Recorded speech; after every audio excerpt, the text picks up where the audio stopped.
bakers, welcome back to another episode. Today we are going to be doing a super easy to bake cookie recipe, and I've brought my friend Alyssa with me to help teach us how to make these cookies. So I'll hand it off to Alyssa, who's going to teach us the ingredients. Perfect. Hi, Allie. Thanks for having me on board. I'm super excited. We're going to do a bit of a versatile cookie recipe. So I'm just going to go over maybe some of the tools and stuff that we're going to be using, or the ingredients. So you're going to need sugar, white sugar, baking soda. I have butter. So I'm just using a block of butter, but I do have one that's already softened, so that's very important. I have eggs. We're going to use vanilla extract, a little bit of salt. I'm also going to use some cooking spray for my cooking pan. And we also have some fun ingredients that we're going to toss in between. So we are going to get started.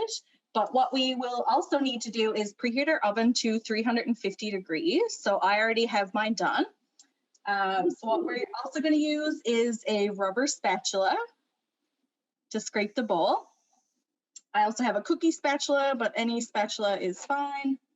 A mixing bowl. I'm going to actually be using a couple. And we have measuring cups and measuring spoons. So you can run and preheat your oven there, Allie, to 350 degrees. 350 degrees.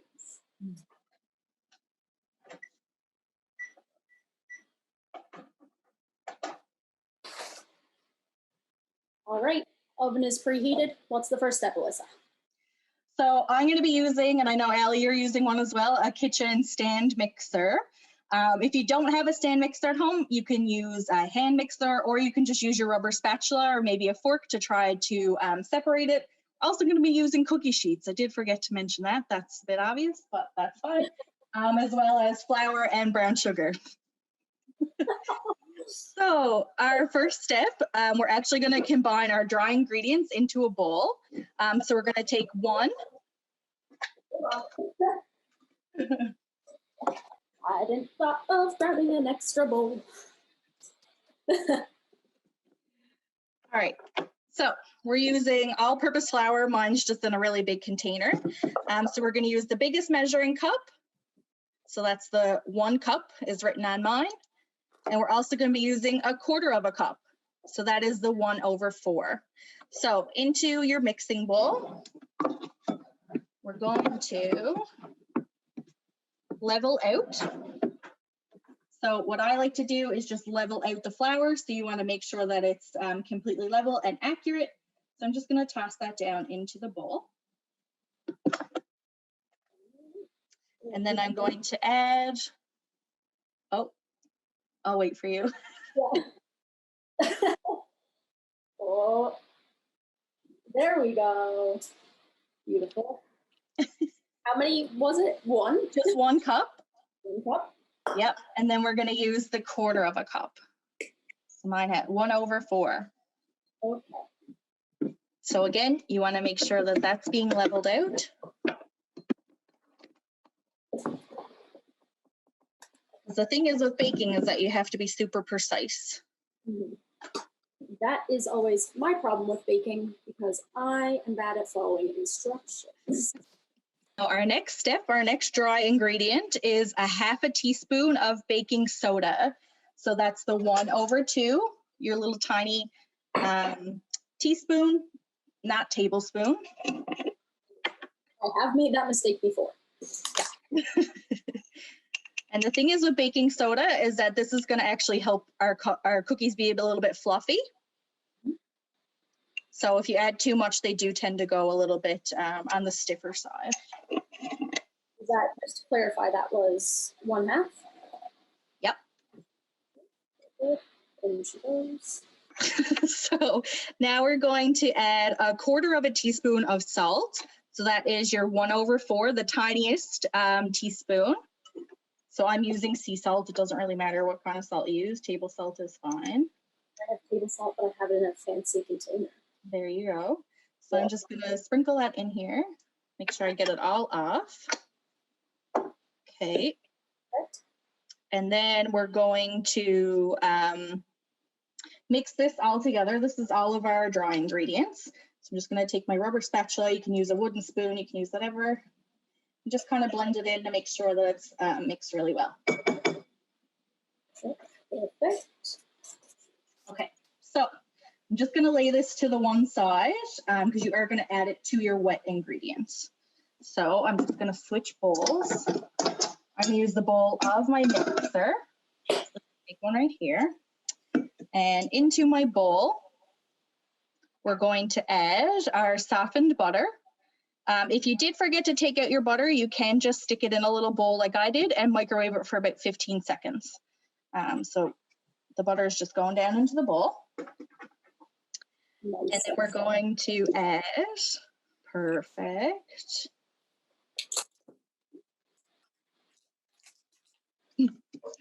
Then we're going to use our 1/4 cup again. So the 1/4, the small one. We're going to use it for white sugar. I'm just going to toss it in with the butter. This is all going to get mixed together, so I wouldn't worry too much about where you're placing it in the bowl.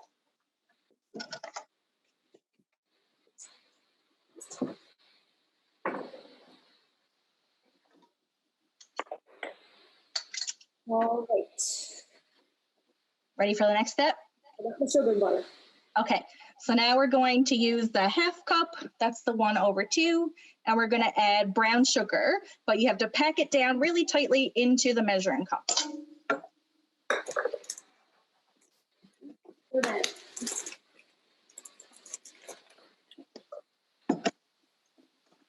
I'm just pressing this down really firmly into the measuring cup, and I'm just going to add it into my bowl. Looks like a little sand castle. Yes, it does. Just what's in my bowl, my 2 sugars and my butter.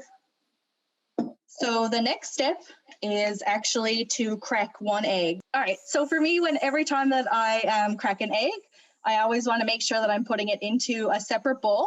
This is just because not to get any shells or anything like that into your cookie. So we're actually just going to take your egg and you're going to crack it on the side of the bowl. And you're just going to open it like this. Oh, Crack it on the side of the bowl. Whoa, okay, we are doing a poor job cracking this egg. Hold on. There you go. And make sure you have no shells in it. I'm really glad you told me to get a small bowl because I have many shells in it. So. A tip actually, Allie, for that is you can take a spoon with water on it and dip it down into it and the shell will stick to the water on the spoon. Or you can also use the other half of the shell to fish it out. The other. Do that.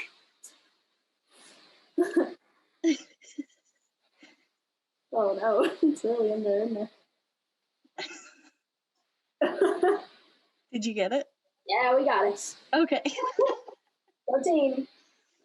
So I'm just gonna add my egg into the wet ingredient bowl. And now we're going to add our vanilla. So I'm just using vanilla extract. Whatever you guys have, you can use. So we're using 1 teaspoon of vanilla. So teaspoon is also TSP. If it's written on your spoon like that, mine just says teaspoon. And tablespoon is TBSP. Yeah. Also, okay. Yeah. So I'm just adding this and pouring it in. Okay, so now I'm actually going to take my bowl and I'm going to attach it to my stand mixer. If you're using a stand mixer, Allie has one too. We're just using a paddle and it has like the rubber edge on it, so it actually scrapes the side of the bowl once you're blending. What should it look like when I'm done mixing?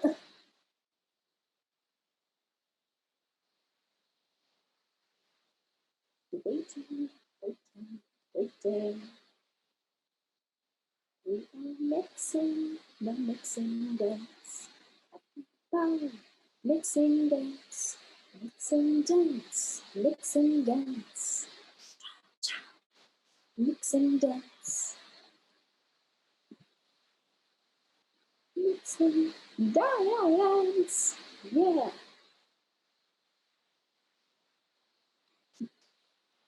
I enjoyed your entertainment. Thank you. I thought it was fun. It should look like it looks a little bit grainy, but it still look fluffy. So just make sure that you don't have any clumps of butter. This is what mine looks like. Okay, I'm thinking mine is good then. Okay.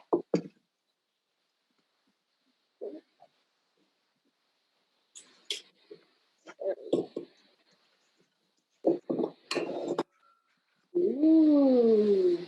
Here you go. That looks great. Okay, so I'm just going to attach my bowl back. I just wanted to give it a stir and really scrape down the sides. So now we're going to grab our dry ingredients.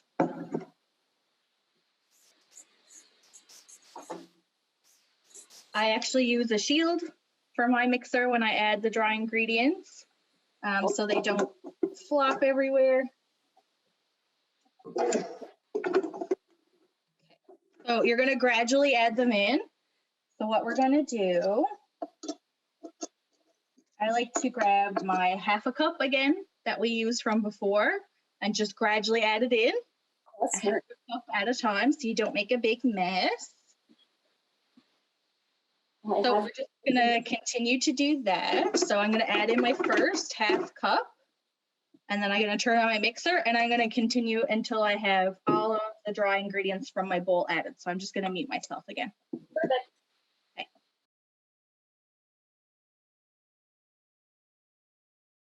All right, I think I'm good now.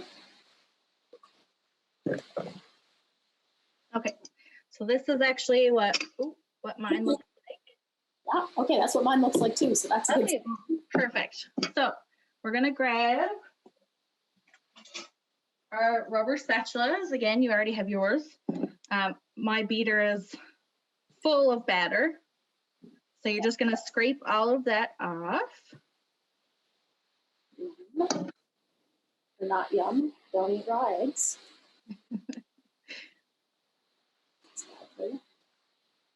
Important to remember too that we should have mentioned before you start, you should always wash your hands and have a very clean kitchen space before you start. Get all your ingredients out and ready to go.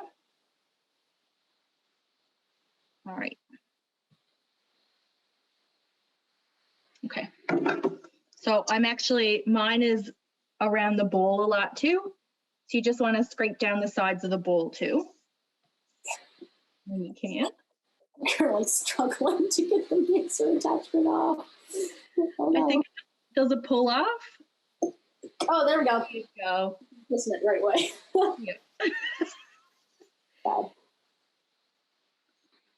And what do we do once we have this done? Okay, so for this part, what we're going to do, this is your base of your cookie. So for me, I'm actually going to be I'm going to make 2 different kinds of cookies. So I'm going to put Reese's peanut butter cups that I am going to cut up into one, as well as some pretzels. So that's going to be cookie number 1 for me. So I am going to cut my batter into 2 and put it in another bowl. And my second cookie is actually going to be cookies and cream bar. So you might want an adult's help for this if you're a young person in the kitchen, because you do need a knife in order to do this. So just to show you, I don't know if you can see that. This is the little tiny pieces. You can cut them smaller than that. I'm going to do the same with my Reese's peanut butter cups. So you just want to make sure that they're not too tiny that you're not going to be able to taste them, but you want to make sure that they're big enough that they're actually going to cook and melt through. So with my batter, I'm just going to grab a smaller bowl. You can use the same one that you used before if it's partially clean. So I'm just going to take half of my batter. I'm going to stick it in the bowl. You can also double this recipe if you want more cookies. This probably makes about 12 cookies. Okay. So, I also have peanut butter chips that I'm going to add to mine. What are you adding into yours, Allie? right, I think I'm gonna take a page from your book and do 2 different types too. So the first type I'll have is Reese's Pieces cookies, just like Alyssa. I have little chips already, so I won't have to do cutting. Along with this, I'm gonna do some marshmallow fluff cookies. So very fun. I have half of my cookie dough batter. And for this one, I'm going to add in, it's probably about a half a cup, but you can do as much as you like. So I'm going to do the cookies and cream bar that I already have cut up. So I'm just going to literally pour it right into my bowl. One for a snack. I can't open the marshmallow fluff jar. It's really glued on there. Holy. Holy moly. What the heck? I believe in you. Okay, we're going to start with the Reese's Pieces on my end. Okay. Go back to that in a minute.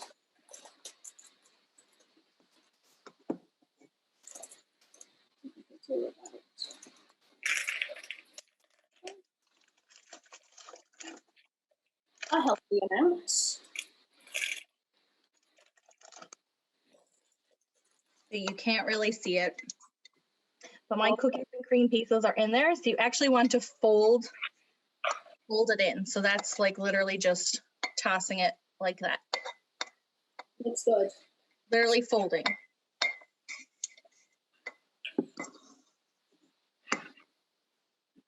Also, if you find your batter that is a little bit too sticky, you can always add a little bit more flour. You don't have to put it back on the mixer. You can just sprinkle it in and fold it in the same way. My peanut butter mix is done. So now I am back to the marshmallow fluff mix. Oh, it's moving.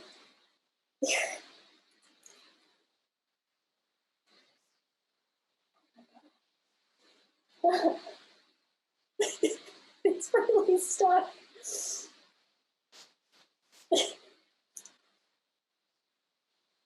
Oh, it expires this month.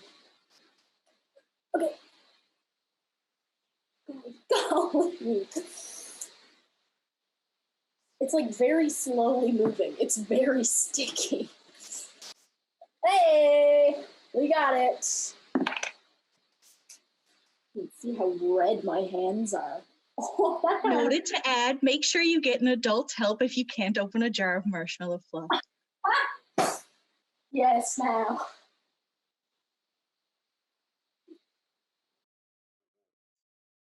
I'm going to add some marshmallow fluff, and then I think I'm actually going to add some chocolate chip cookies to go in along with. I'm going to add some chocolate chips to go along in with my marshmallow fluff too, because I think that could be a pretty fun combo. I'll call them s'mores cookies. This is my second one, I'm going to take my remaining batter and I'm going to add pretzels. So my pretzels are little tiny pieces that are going in, and I also cut up some Reese's peanut butter cups. So they're also going all in there. I will mention too, you can take this recipe. So back when we added our flour, there's 1 1/4 cups of flour. If you wanted a double chocolate cookie, you can actually substitute the 1/4 cup of flour for a 1/4 cup of cocoa, and it's actually really good. That's cookies. Yes, they are very versatile. Or you can also do the traditional chocolate chip cookie and just add some chocolate chips. Just watch your marshmallow fluff, Allie, that you don't, like it'll be stringy once it melts. It's stringy now. It is stringy now. But maybe put it on the top of your cookies. Or you already have it in? I already have it in. Okay, you go. Should I be worried? I don't think so. I would just make sure it doesn't get like on the bottom, like don't mix it in like a lot, because if it gets on the bottom, it's gonna burn. I didn't think of that. That's all good. I was gonna actually turn on my mixer again to mix it, so I'm very glad you said that. Yeah, I would just use your rubber spatula to mix that. Okay, cool. Good to know. This is why we don't do baking on my own. I have one tried and true recipe, and that's all I do. What is your go-to recipe? Mom has these really good cookies, and we call them Penny's Famous because they have gained popularity from high school bake sales. Like everyone knows them as Penny's Famous now. And all my friends, like I'll make them for their birthdays, and I'll show up to their house, and they'll say, "Oh my gosh, is that Penny's Famous?" I'll say, "Yes, it is. It's back to Penny's Famous." That's cute. Penny's Famous. But I think my favorite recipe to do would probably be cinnamon buns. They take forever, but they're so delicious. That's definitely a favorite of mine. It's my mom's recipe, actually, so it's near and dear to my heart, but they are a labor of love. They literally take all day. That would probably be my favorite recipe.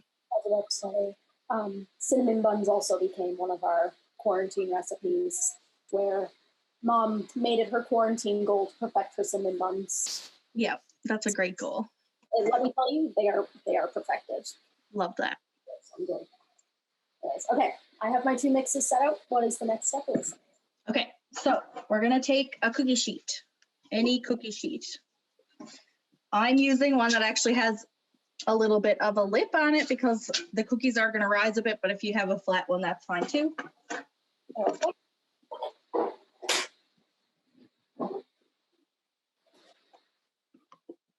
Okay, and you need some cooking spray.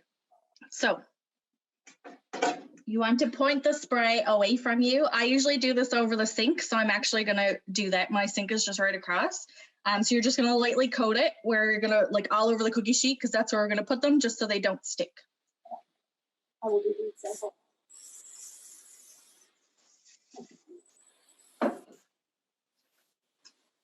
That's perfect. So how much am I supposed to add? Because I just added a lot. No, that's good. Okay, cool. Yeah. So we're just gonna take a big tablespoon or something to scoop them. An ice cream scooper works great too. I'm just using a tablespoon. And you're gonna take, I'll show you. Take about like a heaping tablespoon. Take like a heaping tablespoon of cookie dough. And you're just gonna lay it on the tray. Okay, cool. We want to put them probably about a half an inch to an inch apart so they don't stick together. All right. And you don't have to flatten them or anything. You can just scoop them on there. I can usually fit like 3 down and maybe 4 across. But I guess it depends on the size of your cookie sheet. Grab a bigger cookie sheet then.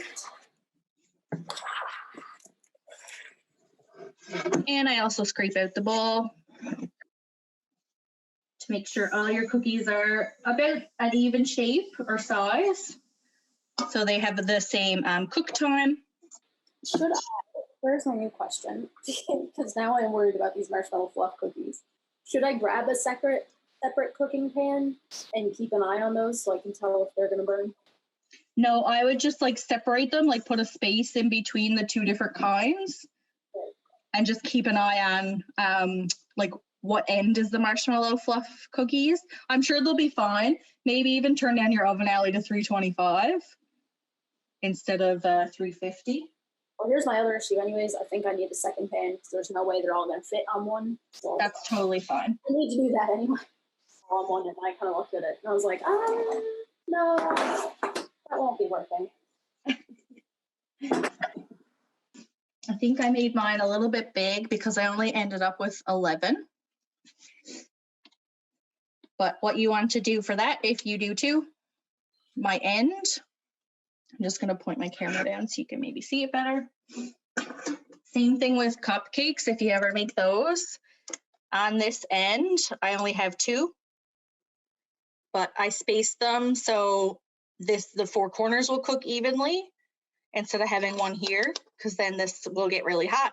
Same thing with cupcakes if you want, or muffins. If you end up with 11 instead of 12, I always put water in my muffin tin just so they also cook out evenly. So that works as well. Never knew that. You're teaching me a lot of things, but There you go. You also want to try not to put them really close to the edge of the pan if you can help it, so they don't get, they can stay round. What is it sticky now? Use hot water on your spoon. Oh my gosh. Like get a new spoon with some hot water on it, and then it won't stick to it then. All right. Oh, already so much better. Same as ice cream. Ice cream works the same when you scoop ice cream out of a carton. If you use hot water, that's why they always dip it. Like at ice cream parlors and stuff, it's always in water. Oh. I was gonna say, for ice cream, I've always understood running it under hot water. So I figured the hot water is like melting or something. No. But I would have never thought of it for cookies.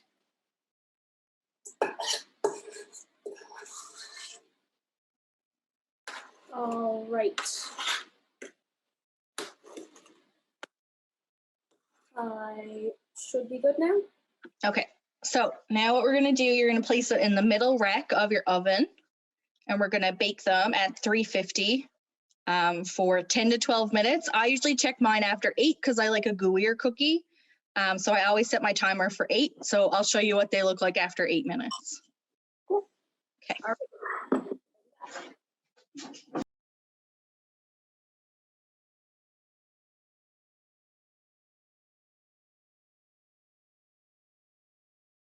All right, so while we wait for our cookies to bake, we're going to take a minute to review the essential skills that come into baking cookies like these. We had 3 really important essential skills that we used during this process, and they were reading text, document use, and oral communication. So the first 2 we used would have been reading text and document use. And we used those when we used Alyssa's recipe, and we followed her recipe to make sure that our cookies came out just right. Like Alyssa said earlier, baking is really precise, so we needed to follow the recipe exactly, right, Alyssa? Definitely.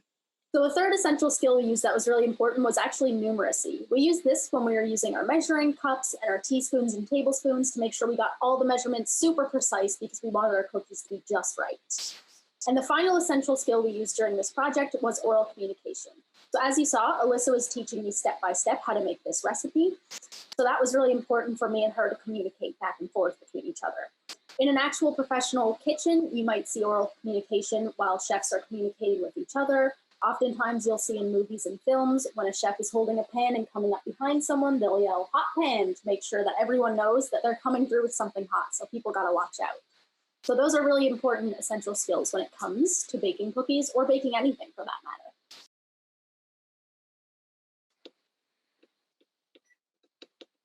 Oh my God.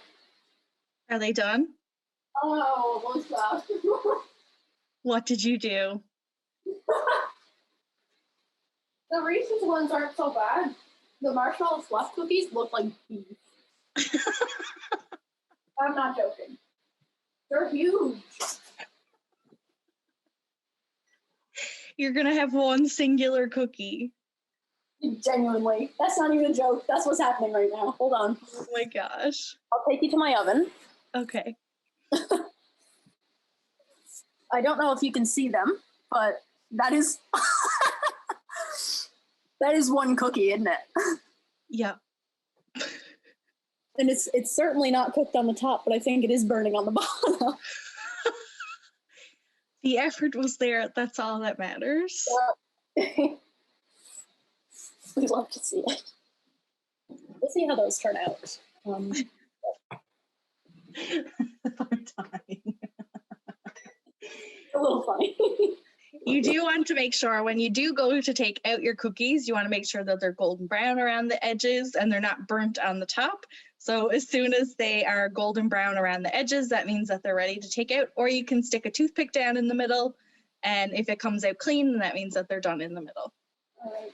I feel like mine are not quite done. No, they don't look quite done, but I am very worried about the bottoms now. I think you'll be fine. Did you turn down your oven? Yeah, to 325. Yeah, you should be fine. You might be able to like turn it back up, but I would just leave it. It might take a little bit longer, but at least they won't like burn. The attempt was there. It's great. Yeah. I could have mentioned that we needed a cooling rack. Oh, yeah. Because this is my cooling rack. Oh, a cooling cat. It's a cooling cat. Yeah. That's so sweet. I love it.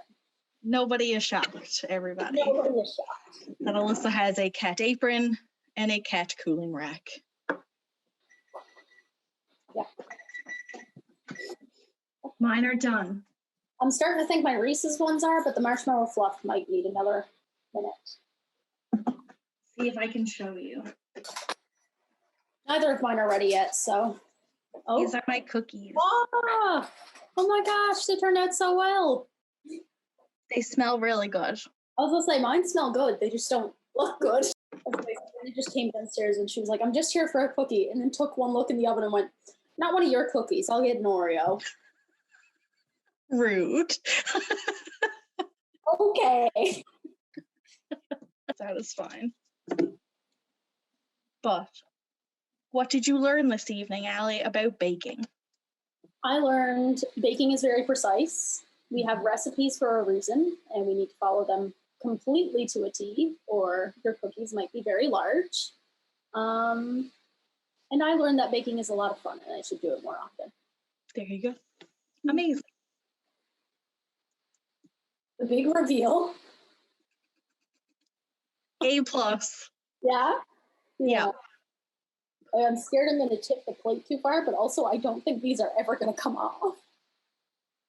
Your mom is not going to be impressed. Oh my God. That is amazing. That was the best cookies that I have ever seen, honestly. I bet you though that they're probably still going to taste good because there's marshmallows in it, there's sugar in it, there's butter in it. Like, what's not to like? Can't go wrong. No, that's amazing. All right, so now that we're all done baking, we have our final cookies. This is what mine turned out like. Here they are on a plate, and here's one up close. They are super good. They turned out amazing. So thank you, Alyssa, for teaching me how to make these. How about you show us your cookies now? So this is my peanut butter and pretzel one. It's really nice and golden brown on the bottom. And this is my cookies and cream one. Really nice and golden brown too. Super delicious. My kitchen smells amazing. So I'm glad that you were allowing me to come in and help you bake this evening. Thank you so much. And to all you mini makers at home, we would love to see your creations. So take the recipe that we're going to have posted with the contest link, make your own cookies, and send us pictures for a chance to win a prize. We would love to see your cookie creations, and you guys will love eating them. So until next time, mini makers, stay creative.